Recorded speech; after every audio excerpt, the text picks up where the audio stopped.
been 8 years since that strong earthquake shook the island. But Hawaii has had a long history of destructive earthquakes. KITV4's Cam Tran looks back at the state's most iconic disasters and shares the stories of those who survived them. I was scared. October 15, 2006 is a date forever etched in Heidi Thomas's mind. It was the day a 6.7 magnitude earthquake struck north of Kailua Kona, and another quake, a 6.0, hit shortly after.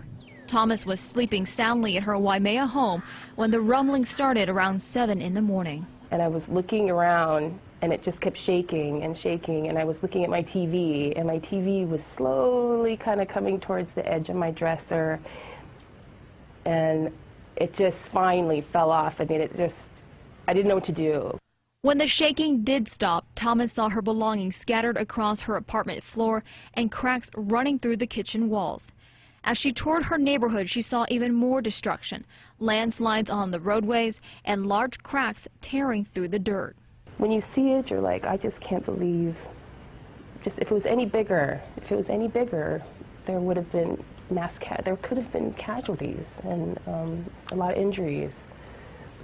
So it was kind of an eye-opener of what it can happen. The early morning quakes damaged more than 1,000 buildings, including the Kona Community Hospital, and caused power outages around the state. The energy waves traveled so far, people on Kauai could feel the shaking. Luckily, no one died or was severely hurt. Thomas was so traumatized by the quake, she since left the Big Island and moved to Oahu. Though this was the most recent big earthquake to hit the islands, Hawaii has a long history of destructive ones, including the 6.1 magnitude quake that hit Kalapana in 1989. Dishes flew off the shelves near Hilo, and even worse, collapsed homes in Kalapana shores. Sounded like there's thunder right underneath the house, and it's just moving like somebody was blowing dynamite like 20 feet away. 6 years earlier, in 1983, the shaking from a 6.6 magnitude earthquake damaged several homes at the Volcano Golf Course, including Jeff Judd's house. Judd lived just a few miles away from the epicenter. We have many quakes up here, but most are very small. And this one didn't stop and was getting bigger and bigger and bigger, to the point where the house was thrashing back and forth. Things were falling off the shelves. In 1973, a 6.2 magnitude earthquake struck near Honolulu, north of Hilo. The trembling damaged much of downtown Hilo and injured more than a dozen people. The quake hit around 10 o'clock in the morning when Margot Griffith was in class. She wrote this poem shortly after the devastation. We were just sitting there, listening to a song or two. Then it came, gently at first. We thought it was over, but it certainly wasn't.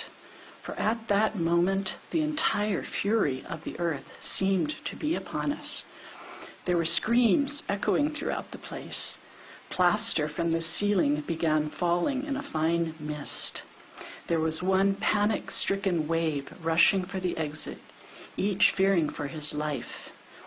But for those who keep records, there is one earthquake which tops the list. The strongest earthquake in Hawaii's history was the Great Ka'u earthquake back in 1868. It happened here along the southeastern flank of Mauna Loa.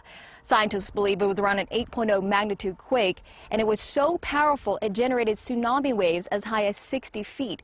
The disaster killed about 70 people. The 1868 earthquake was centered in that area, off in that direction there. Paul Okubo with HVO says damage from the quake was substantial. An earthquake there was strong enough to destroy or to damage every stone wall in Hilo. So that's a pretty strong effect. Okubo says catastrophic earthquakes have also happened farther up the island chain. In 1871, he says an earthquake struck west of Lanai. The reports are that it damaged buildings on the Punahou School campus in Honolulu. And it was estimated, because of that effect, it was estimated to be possibly a magnitude 7 earthquake. History providing no matter where you live in Hawaii, the risk of quakes is real. Reporting from the Big Island, Cam Tran, KITV4 News. Such a fascinating look at our history, and tomorrow our earthquake series continues. We take a look at just how far we have come when it comes to tracking the tremors in the islands, from Hawaii's first ever seismometer all the way up to the technology used today. Amazing stuff. All right.